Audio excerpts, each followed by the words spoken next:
El error de la máquina, de G.K. Chesterton.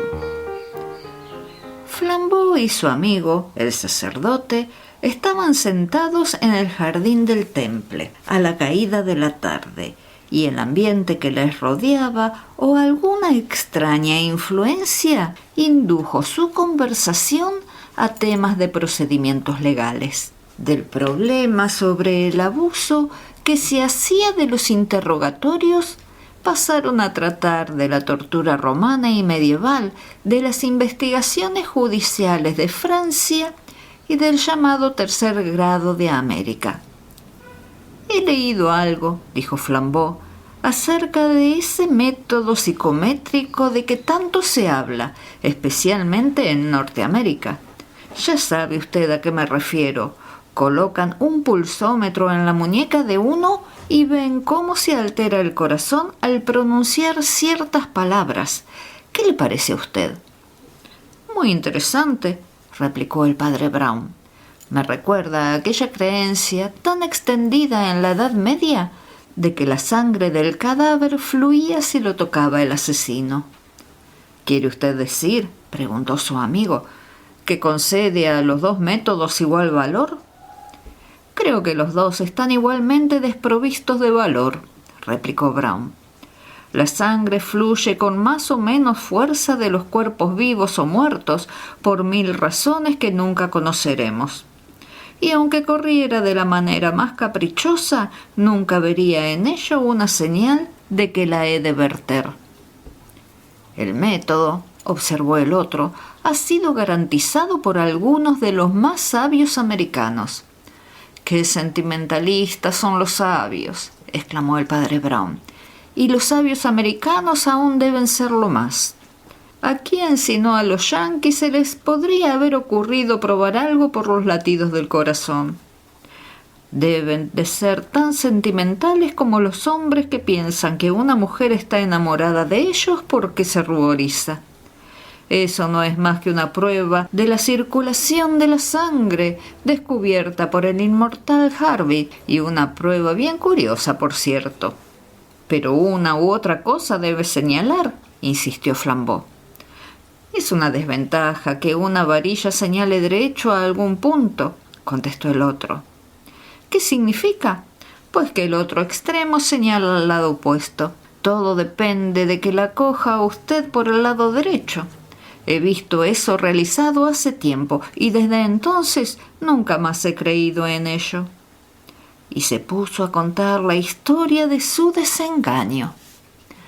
«Sucedió eso hace 20 años, cuando era capellán de sus correligionarios en una cárcel de Chicago, donde la colonia irlandesa, que desplegaba tanta capacidad para el crimen como para el arrepentimiento, lo tenía bastante ocupado. El oficial que sucedía al director en el mando era un antiguo detective llamado Greywood Usher, un filósofo yanqui de aspecto cadavérico y de mucha labia, que lo mismo sabía poner una cara adusta que sonreír con afectuosa gracia. Quería al padre Brown y lo trataba con cierto aire de protección.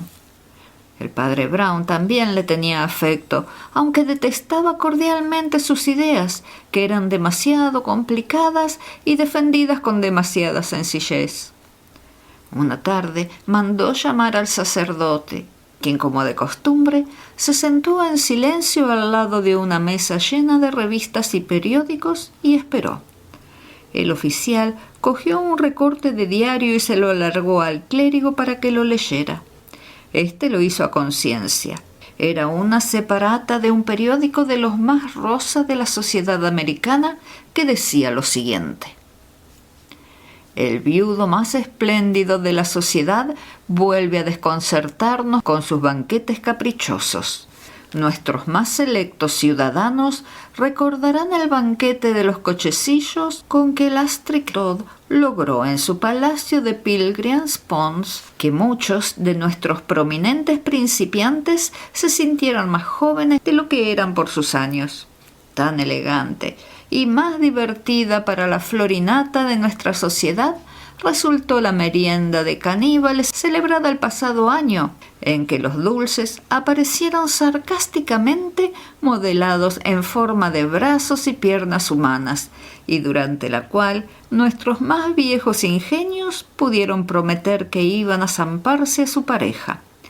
La inventiva que esta noche se pondrá de manifiesto se oculta aún en la reserva mental del señor Todd o en el enjollado pecho de las más elegantes de nuestra sociedad. Pero se habla ya de una alegre parodia de las costumbres y modales de lo más ínfimo de nuestra escala social. La fiesta dará que hablar, tanto más cuanto que el hospitalario Todd hospeda a Lord Fauntleroy, el célebre viajero, un aristócrata de pura sangre recién salido de los robledales de Inglaterra.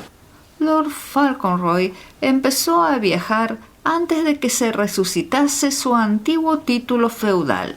En su juventud estuvo en la República y la fantasía murmura un motivo astuto para su regreso. La señorita Etta Todd es una de nuestras más animadas neoyorquinas y entra en posesión de una herencia de casi 1.200 millones de dólares. «Bien», preguntó Usher. «¿Le interesa?» «Oh, hombre, casi no sé qué decir», contestó el padre Brown.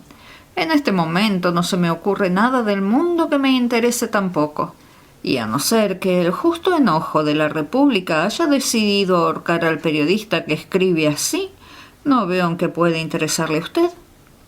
«Ah», dijo el señor Usher, secamente alargándole otro recorte de periódico. «A ver si le interesa esto».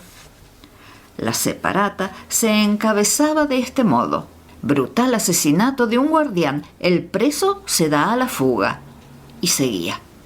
Poco antes del amanecer, en la penitenciaría de Squad de este estado se oyó un grito de auxilio.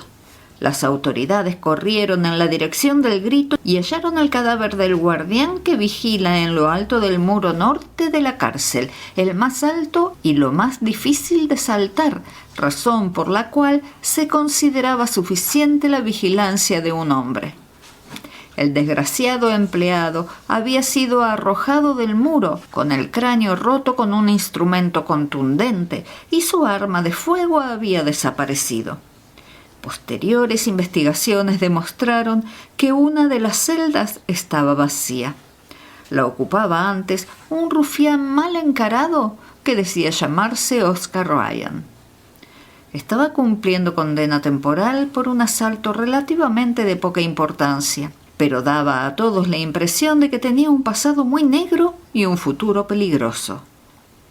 Por fin, cuando se hizo de día y se alumbró la escena del crimen, se vio en la pared, por encima del cadáver, la siguiente leyenda escrita con un dedo mojado en sangre: «Lo hice en defensa propia y él llevaba arma. No he deseado ningún mal ni a él ni a nadie más que a uno. Me guardo la bala para Pilgrim's Pond. Oscar Ryan». Se necesita ser el más fascineroso y el más salvaje y resuelto de los hombres para escapar por aquella pared a pesar de vigilarla un hombre armado. «Bueno, el estilo literario está algo mejorado», admitió el clérigo jovialmente. «Pero aún no veo en qué puedo servirle. Con mis piernas cortas haría una triste figura corriendo por estas tierras en persecución de un asesino como ese, que debe de ser atlético. Dudo que nadie lo pesque. La penitenciaría de Squad está a 30 millas de aquí y nos separa un terreno salvaje, y más allá, que es donde habrá ido, es un desierto que acaba en las praderas. Se habrá metido en una cueva o se habrá subido a un árbol». «No está en una cueva», dijo el director, «ni está en un árbol». «¿Cómo lo sabe?», preguntó el padre Brown pestañeando. «¿Quiere usted hablar con él?», replicó Usher. El padre Brown abrió unos ojos de niño pasmado y exclamó: «¿Está aquí? ¿Cómo lo han cogido?» «Lo detuve yo mismo», anunció el americano, arrastrando las palabras y estirando las piernas para calentárselas al fuego. «Lo atrapé con el puño encorvado en mi bastón». «No me mire con esa cara, es la verdad. Ya sabe usted que a veces me voy a dar una vuelta por esos caminos para perder de vista esta triste mansión. Bien, pues al oscurecer me paseaba por un camino pendiente, separado a ambos lados por un seto vivo de los campos de labranza y bañado de luna que acababa de salir. A la luz de ésta vi correr a un hombre. Corría con el cuerpo encorvado a gran velocidad. Parecía pronto a caer extenuado, pero al llegar al espeso seto lo atravesó como si se tratara de una tela de araña. O mejor dicho, yo que pude oír el chasquido de ramas al quebrarse, como si fuese de piedra. En el momento en que apareció a la luz de la luna cruzando la carretera, le tiré el bastón a los pies, haciéndole tropezar y caer. Luego toqué el pito y acudieron nuestros compañeros a sujetarlo. «Menudo chasco se hubiera usted llevado», observó Brown, «si llega a descubrir que era un atleta popular entrenándose». «No lo era», dijo Usher con una mueca. «Pronto descubrimos su personalidad, aunque yo lo había adivinado apenas entró en la zona de luna». «¿Pensó usted que era el preso fugitivo?», notó el sacerdote con la mayor sencillez, porque había leído en esos recortes de periódico esta mañana que un preso se había fugado. «Tenía mejores elementos de juicio», replicó el otro. «Pasaré de largo por el primero, por demasiado simple para darle importancia. Convendrá usted en que los atletas modernos ni corren por los campos labrados, ni se exponen a arrancarse los ojos tirándose de cabeza a los matorrales. No corren encorvados como si fueran perros. Eso aparte de otros detalles decisivos para un observador experto. El individuo en cuestión vestía ropas toscas y andrajosas, y no solo eran toscas y andrajosas, sino que le caían mal, que hacían de él un tipo grotesco.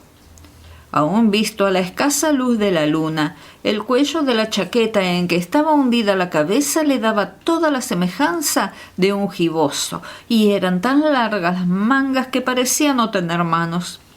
Enseguida se me ocurrió pensar que se las había arreglado para trocar sus ropas con las de un paisano excesivamente alto. Segundo, hacía un vientecillo regular y como él corría contra dirección, debía haberle visto volar el cabello si no lo hubiera llevado corto. Luego recordé que no lejos de los campos por donde corría estaba Pilgrim's Pond, para donde, como usted recordará, el preso había guardado la bala y sin vacilar le arrojé al vuelo mi bastón. «Una pieza brillante de rápidas deducciones», dijo el padre Brown. «Pero llevaba un arma de fuego». Y como Usher se detuvo bruscamente en el paseo que daba por la habitación, el sacerdote añadió como excusa: «Porque tengo entendido que sin ella no es tan útil ni mucho menos la bala». «No tenía arma», dijo el otro con gravedad. «Pero eso se debía sin duda a que la perdió o cambió de idea. Probablemente la misma precaución que le hizo cambiar de ropa le hizo abandonar el arma, porque sin duda se arrepentiría de haber dejado escrita la amenaza con sangre de su primera víctima». «Ya, es posible, ya», dijo el sacerdote. «Y apenas vale la pena que perdamos tiempo en discutir ese pormenor», añadió Usher, volviendo a coger unos periódicos, «porque ahora ya sabemos que es el fugitivo». «¿Pero cómo?», preguntó su amigo en tono candoroso, y Greywood Usher tiró los periódicos y cogió otra vez los recortes. «Bueno, ya que se obstina usted tanto, empecemos desde el principio», dijo. «Fíjese usted que lo único que tienen de común estos dos recortes es la mención de Pilgrim's Pond, la finca, como usted sabe, de Ireton Todd.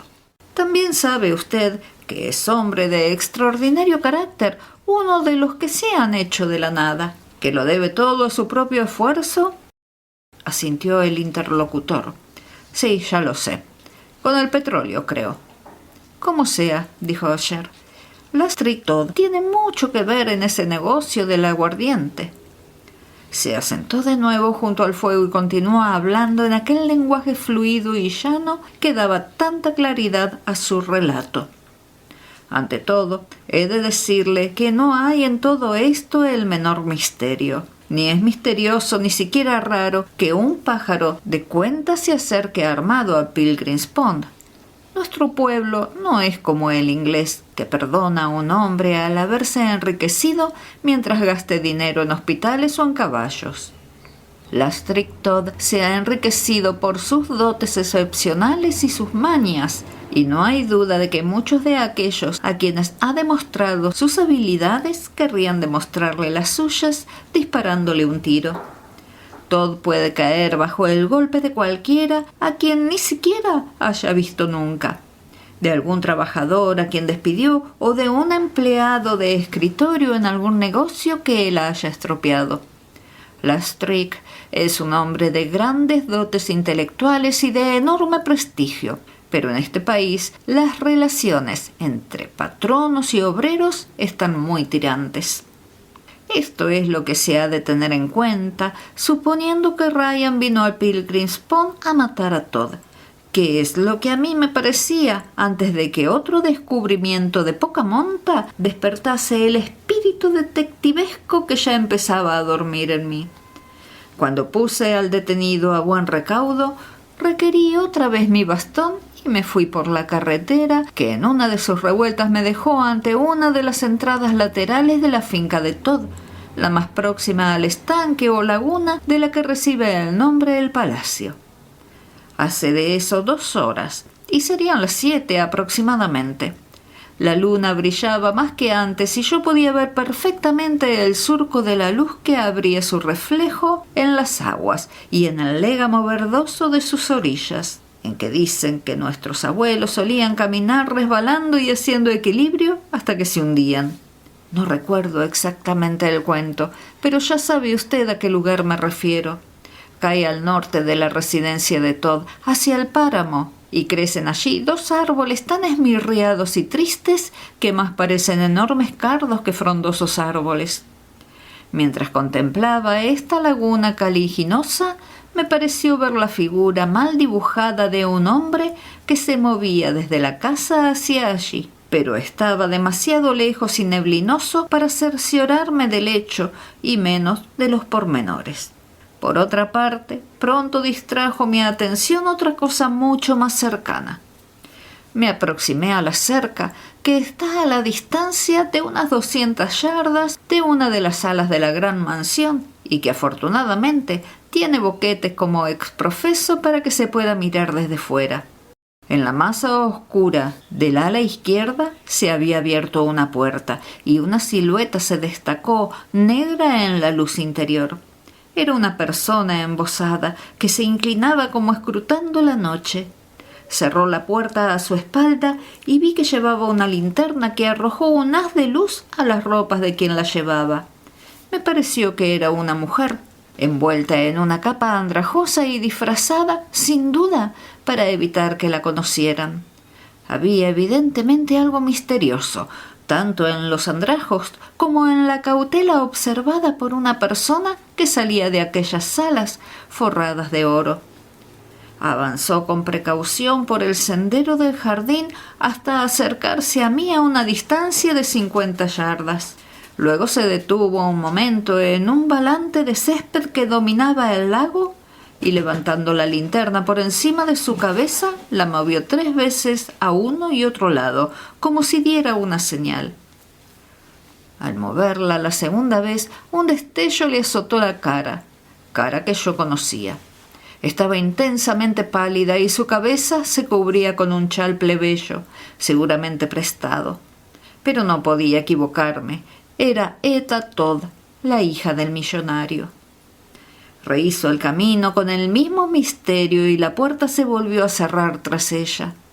A punto estaba de saltar la cerca para seguirla cuando me percaté de que el entusiasmo detectivesco que me hubiera arrastrado a la aventura no era todo lo digno que convenía y que, conteniéndome en los límites de mi autoridad, ya tenía en mis manos todas las cartas. Y ya me volvía cuando se percibió otro ruido en la noche. Una ventana se abrió en uno de los pisos superiores, pero en uno de los ángulos de la casa, de modo que no pude verlo, y una voz rompió con terrible claridad la paz del oscuro jardín, preguntando dónde estaba Lord Fauntleroy, puesto que no se le hallaba en toda la casa. Aquella voz era inconfundible.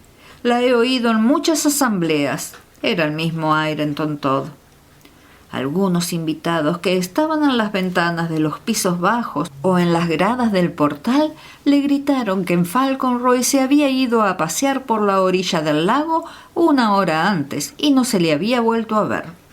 Entonces Todd gritó: «¡Horrible asesinato!» y cerró la ventana con violencia. Aún pude oír cómo bajaba a saltos la escalera. Refrenando mi primer impulso al margen de la investigación general que forzosamente había de seguir a aquello, volví aquí poco después de las 8. Ahora le ruego que recuerde esa nota de sociedad que tan poco interesante le ha parecido. Si el preso no tenía intención de matar a Todd, supuesto ya descartado, sin duda la tenía de matar a Lord Fauconroy, y por cierto que supo elegir el terreno. No es fácil hallar otro que reúna mejores condiciones geológicas para hacer desaparecer a un enemigo por el sencillo método de dejar resbalar el cadáver en el limo hasta una profundidad prácticamente insondable. Supongamos, pues, que nuestro amigo de la cabeza rapada vino a matar a Fauconroy y no a Todd. Pero como ya le indiqué, hay muchas razones para explicar que un americano quiera matar a Todd. Pero no hay más que una que nos explique que haya en América alguien que desee la muerte de un lord inglés recién llegado.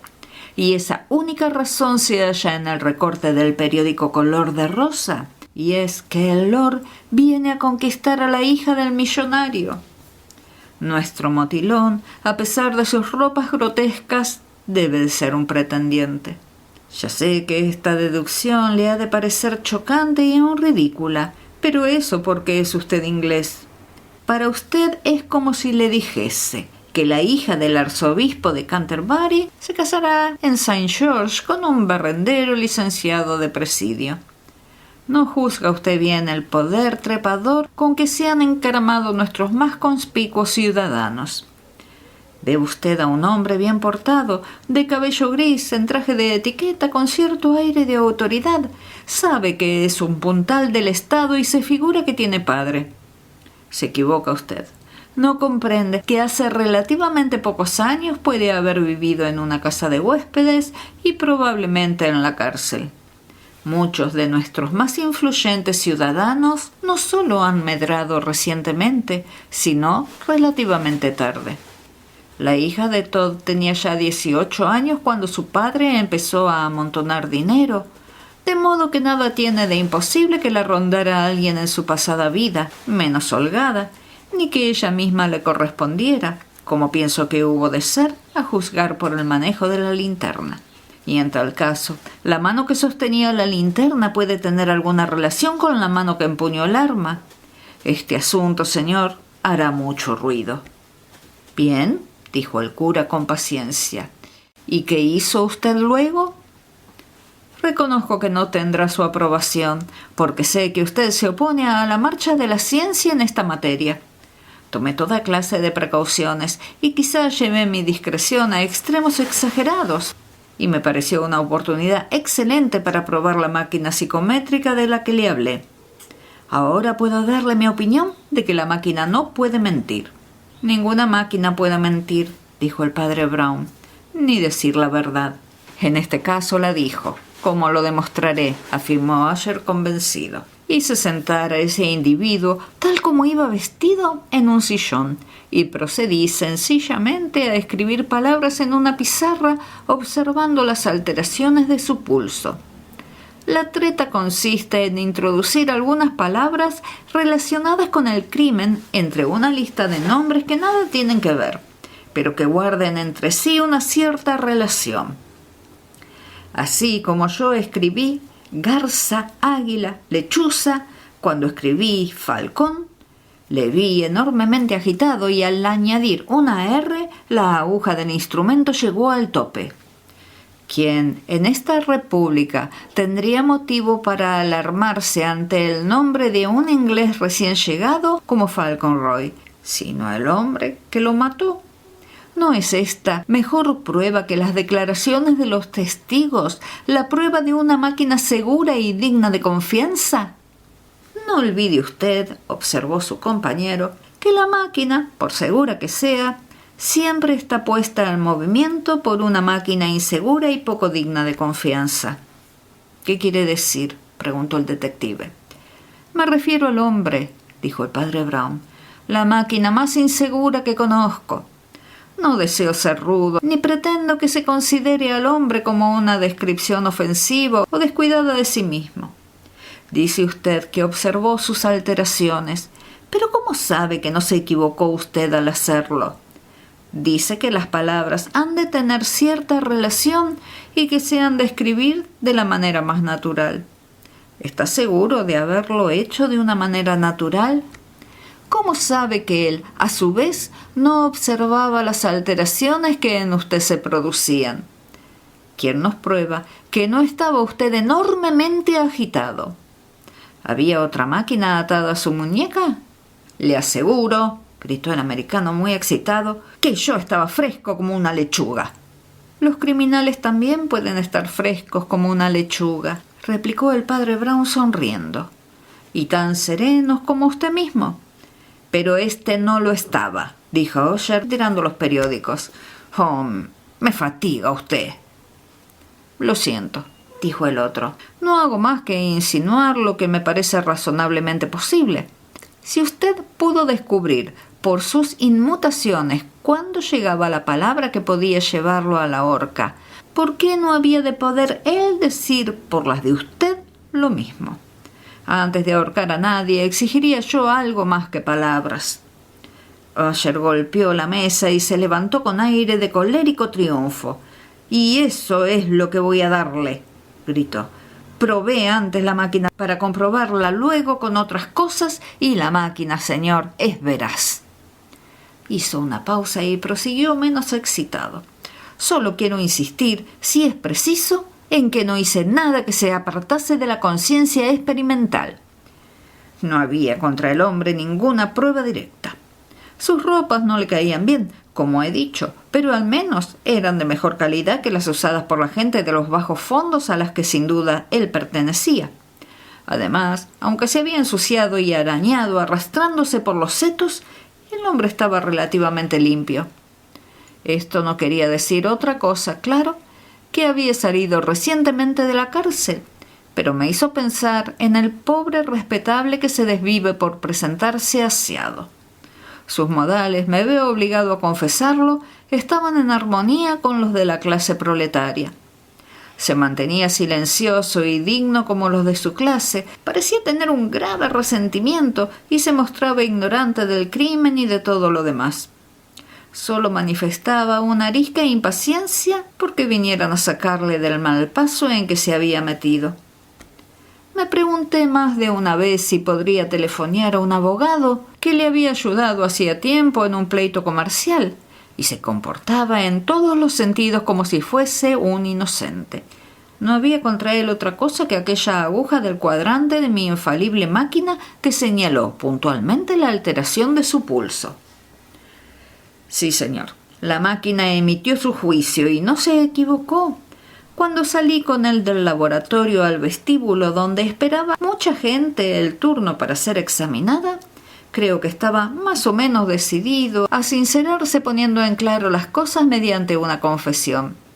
Se volvió hacia mí y empezó a decir en voz baja: «Ah, no puedo soportar más esta situación. Si quiere usted que le diga la verdad». Al mismo tiempo, una de las pobres mujeres que esperaban sentadas en un banco se levantó, chillando y señalándole con un dedo. En mi vida he oído un grito tan claro. Parecía que había visto al demonio y acompañó el ademán a las palabras como si le descerrajase un tiro. Y aunque más bien parecía aullar, sonaron las palabras, tan claras como campanadas. «Drager, Drager Davis, han cogido a Drager Davis». De entre el grupo de las desgraciadas mujeres, en su mayoría ladronas y rameras, 20 caras se volvieron dando un suspiro de alegría y odio. Aunque no hubiera yo oído aquellas palabras, hubiese conocido, por el efecto que le produjeron, que quien decía llamarse Oscar Ryan había oído su propio nombre. Pero no soy tan ignorante, modestia aparte. Dragger Davis era uno de los más terribles y depravados delincuentes que han puesto en jaque a la policía. No puede negarse que cometió más de un asesinato mucho antes de su última fechoría que causó la muerte del guardián. Pero, aunque parezca mentira, nunca se le pudieron probar del todo, porque siempre actuaba moderadamente como en los delitos de menor cuantía por los que con frecuencia se le detuvo. Era un bruto apuesto y con ciertas dotes de educación externa, que aún conserva hasta cierto punto, y frecuentaba el trato con mozas de taberna o dependientes de comercio para sacarles dinero. Con frecuencia, no obstante, hacía cosas peores, pues se las encontraba narcotizadas con cigarrillos o bombones y el monedero limpio. Llegó el caso de encontrarse a la muchacha muerta, pero no se pudo probar que hubiera habido intención deliberada y, por otra parte, tampoco pudo encontrarse al delincuente. He oído decir que luego reapareció no sé dónde con carácter diametralmente opuesto, prestando dinero en vez de tomarlo, pero aún a pobres viudas a quienes personalmente podía fascinar, y con el mismo resultado para ellas. Ahí tiene usted la inocencia de ese hombre.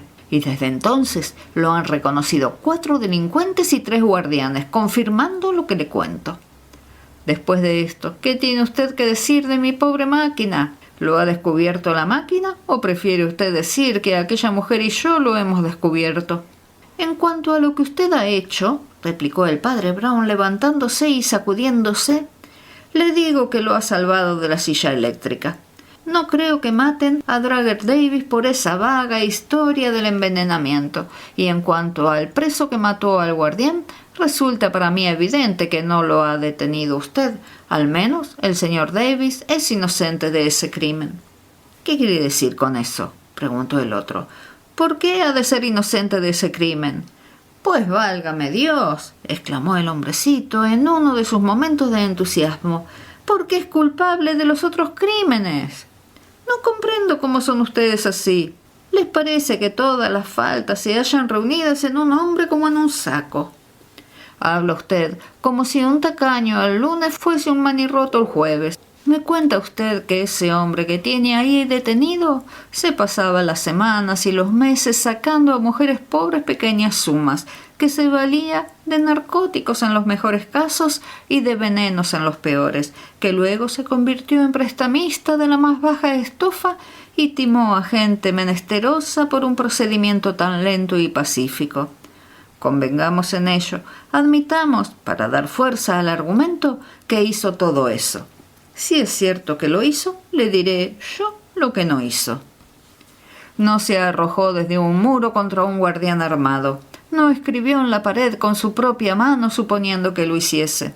No se detuvo a dejar escrito que había matado en defensa propia. No declaró que no tenía resentimientos contra el pobre guardián. No nombró la casa del rico a la que se dirigía con el arma. No escribió sus propias iniciales con sangre humana. Válgame el cielo. ¿No ve usted que el carácter es enteramente distinto tanto en lo bueno como en lo malo? Usted no se parece a mí ni pizca. Cualquiera pensaría que usted no ha tenido ningún vicio en su vida.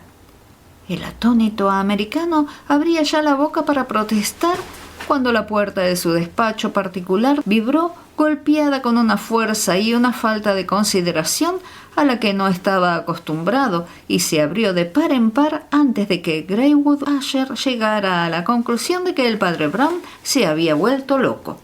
Pero inmediatamente sospechó que quien se había vuelto loco era él. Y su irrupción en el despacho, un hombre sucio y harapiento, con un sombrero lleno de mugre, caído a un lado y una visera verde muy estropeada, subida sobre un ojo que, como el otro, brillaba como los de un tigre. El gesto de la cara apenas podía distinguirse entre las matas de una barba y de unos bigotes que casi oculpaban por completo la nariz, mientras escondía el cuello en un pañuelo encarnado tan raído como el resto de su traje. El señor Asher, que se vanagloriaba de haber visto los tipos más brutos del estado, jamás se había hallado en presencia de un orangután vestido de espantajo como aquel. Y lo más grande era que nunca, en su plácida vida de sabio, le había hablado nadie como le habló aquel tipejo sin esperar a que le preguntasen.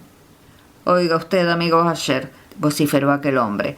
Ya empiezo a estar cansado. No trate usted de prolongar más sus bromas conmigo. No crea que soy tan necio. Deje en libertad a mi huésped y no permaneceré aquí ni un momento. Tráigalo aquí al instante y no se arrepentirá. Después de todo, no soy un hombre sin influencias. El eminente Usher miraba a aquel monstruo rugiente con una estupefacción que borraba todo otro sentimiento. Lo que sus ojos veían dejaban sordos sus oídos. Por fin apretó un botón con mano sacudida de violencia y aún vibraba el timbre con sonido de alarma cuando el padre Brown dijo con tono apagado pero claro: «Tengo que exponer una opinión, aunque parezca un poco confusa. Yo no conozco a este caballero, pero creo conocerlo. Ahora bien, usted lo conoce perfectamente, pero no lo conoce según se ve. Ya sé que parece esto una paradoja». «Reconozco que el universo está trastornado», dijo Usher, abatiéndose en el sillón de su mesa. «Y oiga lo que le digo», vociferó el desconocido, golpeando la mesa, pero hablando en tono que parecía misterioso porque era algo afable aunque estrepitoso. «No voy a ponerle en antecedentes. Solo quiero...» «¿Qué diablos quiere usted?», chilló Usher, irguiéndose de pronto. «Creo que este caballero se llama Todd», dijo el sacerdote. Luego cogió el recorte de color rosa del periódico. «Me parece que no ha leído usted con atención esta nota de sociedad», dijo, y se puso a leerla en voz monótona. «O en el enjollado pecho de las más elegantes de nuestra ciudad, pero se habla ya de una alegre parodia de las costumbres y modales de lo más ínfimo de nuestra escala social. Esta noche se ha celebrado un banquete grotesco en el Pilgrim's Pond, y un hombre, uno de los invitados, desapareció. El señor Ireton Todd es un buen anfitrión y ha llegado hasta aquí siguiéndole la pista, sin cuidarse de quitarse el disfraz». «¿Qué quiere decir?» «Hablo del tipo tan ridículamente vestido que vio usted correr a campo traviesa. ¿No sería mejor que fuese usted a interrogarlo? Debe de estar muy impaciente por volver a su champán que abandonó con tanta precipitación cuando el preso hizo su aparición ante él con el arma». «¿Pero qué quiere usted decir en serio?» «Mire, señor Usher», interrumpió el padre Brown con calma.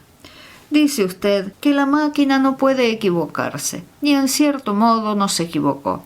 Pero la otra máquina se equivocó, la máquina que la movía. Supone usted que el hombre se sobresaltó al nombre de Lord Fauntleroy por ser el asesino de Lord Fauntleroy. Se sobresaltó porque es el propio Lord Fauntleroy». «Entonces, ¿por qué diablos no lo dijo?», preguntó el sorprendido Usher.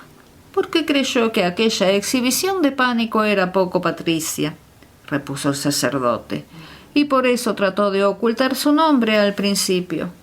Pero estaba a punto de decírselo cuando el padre Brown se miró las botas y aquella mujer le dio otro nombre. «Pero no puede usted estar tan loco para decir que Lord Fauntleroy era Dragger Davis», objetó Greywood Usher, que estaba palidísimo. «Yo no digo semejante cosa», replicó el sacerdote mirándolo muy serio y con expresión indescriptible. «Lo demás lo dejo para usted.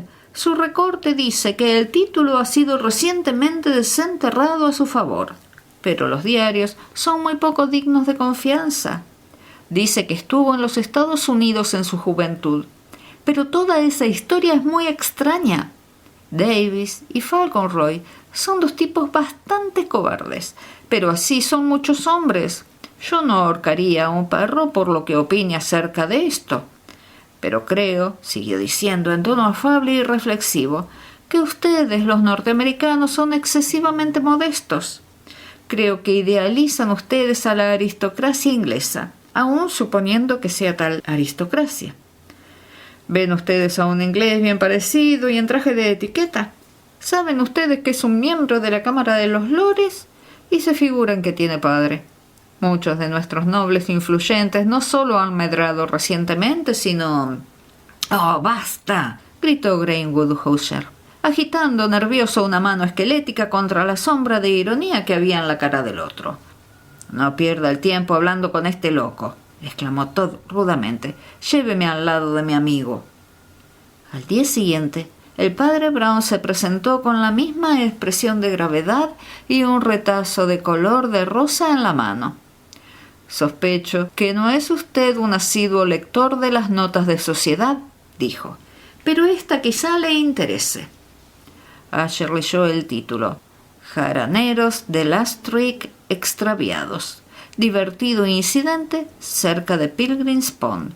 Y el párrafo decía lo siguiente: «Anoche ocurrió un cómico incidente en la parte exterior del garage de Wilkinson. A un policía de servicio le llamó mucho la atención que un individuo que vestía el uniforme de presidiario subiera con la mayor frescura a un lujoso Panhard y se sentase al volante acompañado de una muchacha envuelta en un chal andrajoso. Al querer intervenir el policía, la joven se quitó el chal y todos reconocieron a la hija del millonario Todd, que acababa de llegar al banquete caprichoso que se celebraba en Pond, al que los más distinguidos huéspedes asistían en semejante deshabillé. Ella y el caballero vestido de presidiario iban a dar el acostumbrado paseo propio de la alegría que se siente en estos casos». Debajo de aquel retazo de color rosa había otro de distinto periódico, cuyo título leyó el señor Usher: «Asombrosa fuga de la hija del millonario con el preso.